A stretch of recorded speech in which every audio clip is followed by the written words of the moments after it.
Class 10th, English book, First Flight, Chapter number 5, The 100 Dresses, Part 1, Eleanor Estes. Before you read, how do we judge the people around us? By their money, wealth, and possessions? Or is there something of more enduring value to look for in a person? This story is a sensitive account of how a poor young girl is judged by her classmates. Wanda Petronsky is a young Polish girl who goes to school with other American children in an American town. These other children see Wanda as different in many ways. Can you guess how they treat her? Read the information in the box below. Find out more about this community from an encyclopedia or the internet. The Polish American community in the United States. The first Polish immigrants arrived in America in 1608, but the largest wave of Polish immigration occurred in the early 20th century, when more than 1 million Poles migrated to the United States. The Polish state did not exist at the time, and the immigrants were identified according to the country of origin rather than to ethnicity. They were identified as Russian Poles, German Poles, and Austrian Poles. One of the most notable Polish American communities is in Chicago and its suburbs. So, Chicago is sometimes called the second largest Polish city in the world, next only to Warsaw, the capital of Poland. Polish Americans were sometimes discriminated against in the United States, as were the Irish, Italians, and Jews. According to the United States 2000 census, 667,414 Americans of age 5 years and older reported Polish as a language spoken at home, which is about 1.4% of the people who speak languages other than English, or 0.25% of the US population. Now let's begin with the story. Today, Monday, Wanda Petronsky was not in her seat, but nobody, not even Peggy and Madeline, the girls who started all the fun, noticed her absence. Usually, Wanda sat in the seat next to the last seat in the last row in room 13.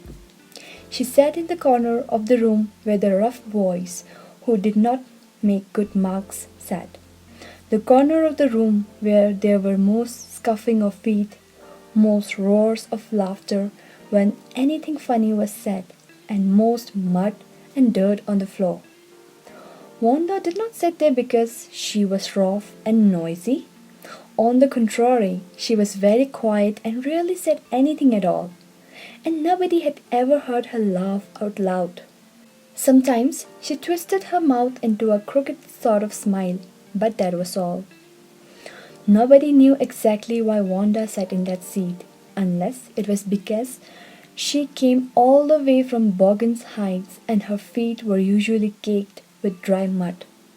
But no one really thought much about Wanda Petronsky once she sat in the corner of the room. The time when they thought about Wanda was outside the school hours, at noon time when they were coming back to school, or in the morning early before school began, when groups of 2 or 3 or even more would be talking and laughing on their way to the schoolyard. Then sometimes they waited for Wanda to have fun with them. The next day, Tuesday, Wanda was not in school either, and nobody noticed her absence again. But on Wednesday, Peggy and Maddie, who sat down front with other children who got good marks and who didn't track in a whole lot of mud, did notice that Wanda wasn't there. Peggy was the most popular girl in school. She was pretty, she had many pretty clothes, and her hair was curly. Maddie was her closest friend. The reason Peggy and Maddie noticed Wanda's absence was because Wanda had made them late to school. They had waited and waited for Wanda to have some fun with her, and she just didn't come. They often waited for Wanda Pendronsky to have fun with her. Oral comprehension check. First, where in the classroom does Wanda sit and why? Second, where does Wanda live? What kind of a place do you think it is? Third, when and why do Peggy and Maddie notice Wanda's absence? Fourth, what do you think to have fun with her means? Let's continue. Wanda Petronsky. Most of the children in room 13 didn't have names like that. They had names easy to say like Thomas, Smith, or Alan. There was one boy named Bounce, Willie Bounce, and people thought that was funny, but not funny in the same way that Petronsky was. Wanda didn't have any friends. She came to school alone and went home alone. She always wore a faded blue dress that didn't hang right. It was clean, but it looked as though it had never been ironed properly. She didn't have any friends, but a lot of girls talked to her. Sometimes they surrounded her in the schoolyard as she stood watching the little girls play hopscotch on the worn hard ground. Wanda, Peggy would say in a most courteous manner as though she were talking to Miss Mason. Wanda, she said, giving one of her friends a nudge. Tell us, how many dresses did you say you had hanging up in your closet? 100, Wanda would say. 100? Exclaimed all the little girls incredulously, and the little ones would stop playing hopscotch and listen. Yeah, 100, all lined up, said Wanda. Then her thin lips drew together in silence. What are they like? All silk, I bet, said Peggy. Yeah, all silk, all colors. Velvet too? Yeah, velvet too. 100 dresses, Wanda would repeat stolidly. All lined up in my closet. Then they would let her go.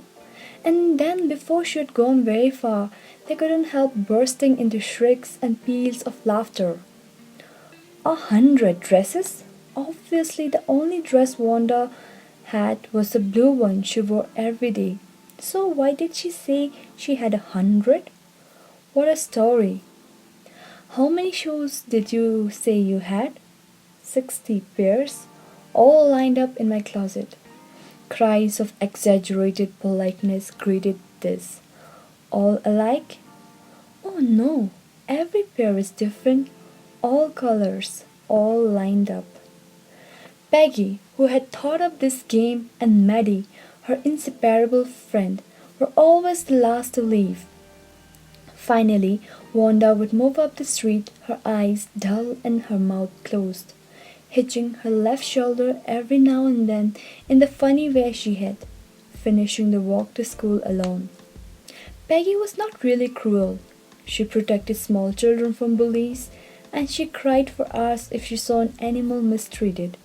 If anybody had said to her, "Don't you think that is a cruel way to treat Wanda?" she would have been very surprised. Cruel? Why did the girl say she had 100 dresses? Anybody could tell that that was a lie. Why did she want to lie? And she wasn't just an ordinary person. Else, why did she have a name like that? Anyway, they never made her cry. As for Maddie, this business of asking Wanda every day how many dresses and how many hats and how many this and that she had was bothering her. Maddie was poor herself. She usually wore somebody's hand-me-down clothes. Thank goodness she didn't live up on Borgen's Heights or have a funny name. Sometimes, when Peggy was asking Wanda those questions in that mocking polite voice, Maddie felt embarrassed and studied the marbles in the palm of her hand, rolling them around and saying nothing herself. Not that she felt sorry for Wanda exactly. She would never have paid any attention to Wanda if Peggy hadn't invented the dresses game. But suppose Peggy and all the others started on her next? She wasn't as poor as Wanda, perhaps, but she was poor. Of course, she would have more sense than to say she had 100 dresses. Still, she would not like for them to begin on her. She wished Peggy would stop teasing Wanda Petronsky. Oral comprehension check. First, in what way was Wanda different from the other children? Second, did Wanda have 100 dresses? Why do you think she said she did?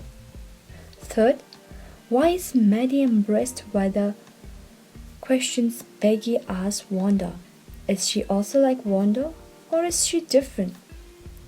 Let's continue. Today, even though they had been late to school, Maddie was glad she had not had to make fun of Wanda. She worked her arithmetic problem absent-mindedly. 8 times 8. Let's see. She wished she had the nerve to write Peggy a note because she knew she never would have the courage to speak right out to Peggy, to say, "Hey Peg, let's stop asking Wanda how many dresses she has." When she finished her arithmetic, she started a note to Peggy. Suddenly, she paused and shuddered. She pictured herself in the schoolyard, a new target for Peggy and the girls. Peggy might ask her where she got the dress that she had on, and Maddie would have said it was one of Peggy's old ones that Maddie's mother had tried to disguise with new trimmings so no one in room 13 would recognize it. If only Peggy would decide of her own accord to stop having fun with Wanda. Oh well, Maddie ran her hand through her short blonde hair as though to push the uncomfortable thoughts away. What difference did it make? Slowly, Maddie tore into bits and the note she had started. She was Peggy's best friend, and Peggy was the best liked girl in the whole room. Peggy could not possibly do anything that was really wrong, she thought. As for Wanda, she was just some other girl who lived up on Bogans Heights and stood alone in the schoolyard. She scarcely ever said anything to anybody. The only time she talked was in the schoolyard about her 100 dresses. Maddie remembered her telling about one of her dresses, pale blue with colored trimmings, and she remembered another that was brilliant jungle green with a red sash. "You'd look like a Christmas tree in that," the girls had said in pretended admiration. Thinking about Wanda and her 100 dresses all lined up in the closet, Maddie began to wonder who was going to win the drawing and coloring contest. For girls, this contest consisted of designing dresses, and for boys, of designing motorboats. Probably, Peggy would win the girls' medal.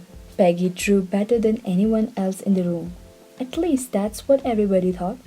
She could copy a picture in a magazine or some film star's head so that you could almost tell who it was. Oh, Maddie was sure Peggy would win. Well, tomorrow the teacher was going to announce the winners. Then they'd know. The next day it was drizzling. Maddie and Peggy hurried to school under Peggy's umbrella. Naturally, on a day like this, they didn't wait for Wanda Petronsky on the corner of Oliver Street, the street that far, far away, under the railroad tracks and up the hill, led to Bogans Heights. Anyway, they weren't taking chances on being late today because today was important. "Do you think Miss Mason will announce the winners today?" asked Peggy. "Oh, I hope so, the minute we get in," said Maddie. "Of course you'll win, Peg." "Hope so," said Peggy eagerly. The minute they entered the classroom, they stopped short and gasped. There were drawings all over the room, on every ledge and window sill, dazzling colors and brilliant, lavish designs, all drawn on great sheets of wrapping paper. There must have been 100 of them, all lined up. This must be the drawings for the contest. They were. Everybody stopped and whistled or murmured admiringly. As soon as the class had assembled, Miss Mason announced the winners. Jack Beggles had won for the boys, she said, and his design for an outboard motor was on exhibition in room 12, along with the sketches by all the other boys. As for the girls, she said, although just 1 or 2 sketches were submitted by most, one girl and room 13 should be proud of her. This one girl actually drew 100 designs, all different and all beautiful. in the opinion of the judges, any one of the drawings is worthy of winning the prize. I'm very happy to say that Wanda Petronsky is the winner of the girls' medal. Unfortunately, Wanda has been absent from school for some days and is not here to receive the applause that is due to her. Let us hope she will be back tomorrow. Now, class, you may file around the room quietly and look at her exquisite drawings. The children burst into applause, and even the boys were glad to have a chance to stamp on the floor, put their fingers in their mouths, and whistle, though they were not interested in dresses. Look back, whispered Maddie. There's that blue one she told us about. Isn't it beautiful? Yes, said Peggy. And here's that green one. Boy, and I thought I could draw. Oral comprehension check. First, why didn't Maddie ask Peggy to stop teasing Wanda? Why was she afraid of? Second, who did Maddie think would win the drawing contest? Why? Third, who won the drawing contest? What had the winner drawn?